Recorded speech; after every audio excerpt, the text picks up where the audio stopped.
Rajya Sabha seat पे अड़े Jitan Ram Manjhi, NDA को दी कैबिनेट छोड़ने की चेतावनी। एक राज्यसभा सीट ने बढ़ाया एनडीए में तनाव, राज्यसभा वादे को याद दिलाया जीतन राम मांझी। राज्यसभा फार्मूला पर नाराज जीतन राम मांझी, अलग राह के संकेत। बिहार राजनीतिक में फिर खेला, मांझी का बयान से हलचल। आइए जानते हैं पूरी खबर विस्तार से। बिहार की सियासी में एक बार फिर खेला होने के संकेत मिल रहा है और इस बार तूफान की कमान थामे हैं पूर्व मंत्री केंद्र मंत्री जीतन राम मांझी ने। विधानसभा चुनाव की तपीस अभी ठंडी भी नहीं हुई है। अब राज्यसभा की सीट को लेकर एनडीए गठबंधन के भीतर रायता फैल गया है। अपनी बेबाकी के लिए मशहूर जीतन राम मांझी रविवार को गया की धरती से एक ऐसा बयान दे दिए जिसे दिल्ली से लेकर पटना तक हड़कंप मच गया। उन्होंने दो टूक शब्दों से साफ कर दिया कि अगर उनकी पार्टी को राज्यसभा में जगह नहीं मिलती तो केंद्र कैबिनेट को सलाम ठोकने में देर नहीं करेंगे। क्या मांझी बेकाई एनडीए से अलग होकर कोई नया रास्ता चुनने वाले हैं या फिर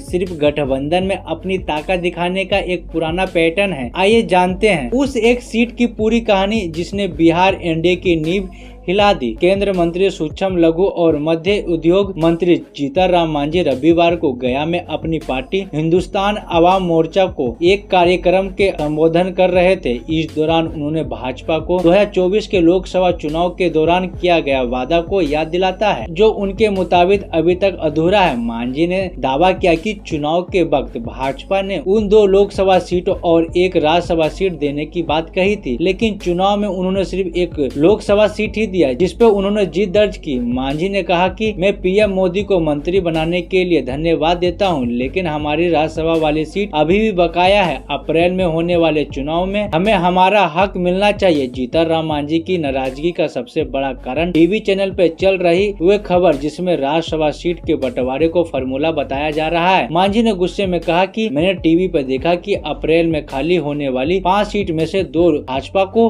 और 2 जेडीयू को और एक चिराग पासवान को लोजपा को मिल रहा है। अगर ऐसा होता है तो हमारी पार्टी हम का क्या होगा? क्या हमें नजरअंदाज किया जाएगा? उन्होंने साफ चेतावनी दी कि उनकी मांग पूरी नहीं हुई तो वो कैबिनेट छोड़ देंगे और अपना अलग रास्ता अपनाएंगे। उनके इस बयान ने साफ कर दिया कि वे अब पीछे हटने के मूड में नहीं है। इतना ही नहीं, मांझी ने मन से ही अपने बेटे और बिहार सरकार में मंत्री संतोष कुमार सुमन को भी बड़ी नसीहत दी। उन्होंने बेटे के कहा, राजनीतिक में हिम्मत नहीं हारनी चाहिए और न ही हमेशा जोखिम उठाने के लिए तैयार रहना चाहिए। उन्होंने 2 टूक शब्दों में कहा कि अगर जरूरत पड़ी तो सामना की बात आई तो मंत्री पद छोड़ने में भी संकोच मत करना। मांझी का यह बयान संकेत देता है कि वे सिर्फ केंद्र ही नहीं बल्कि बिहार की नीतीश सरकार में भी अपनी हिस्सेदारी को लेकर आर पार की लड़ाई के लिए तैयार है। मांझी के इस अल्टीमेट ने इंडिया के रणनीतिकारों को चिंता में बढ़ा दिया। बिहार में राज्यसभा की सीट हमेशा प्रतिष्ठा का सवाल रही है। अगर मांझी अपने रूप पे आ जाते हैं तो भाजपा और जेडीयू को अपने कोटे से त्याग करना पड़ेगा। अब सबकी नजर इस बात पर टिकी है कि क्या भाजपा मांझी को मनाने के लिए कोई बीच का रास्ता निकालेंगे या फिर बिहार की राजनीतिक में एक बार फिर कोई बड़ा उलटफेर देखने को मिलेगा। मांझी की यह धमकी बिहार एनडीए के लिए आने वाले समय में एक बड़ी चुनौती साबित हो सकती है।